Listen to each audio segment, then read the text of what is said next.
ఓం నమ శివాయ. శివానందలహరి 53వ శ్లోకాన్ని చెప్పుకుంటున్నాం.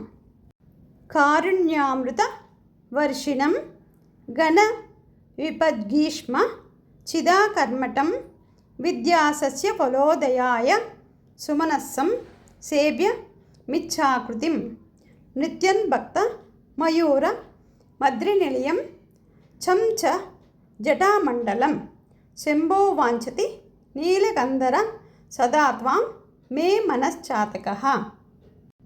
కారుణ్యామృతవర్షిణీం గణ విపర్కీచద్దిదాకర్మటం విద్యాసస్య ఫలోదయాయ సుమనస్సం సేవ్యమిచ్ఛాకృతిం నిత్యం భక్తమయూరమద్రినిలయం చంచటా మండలం శంభో వాంఛతి నీలకందర సదా త్వాం మే మనశ్చాతకః. ఓం నమ శివాయ.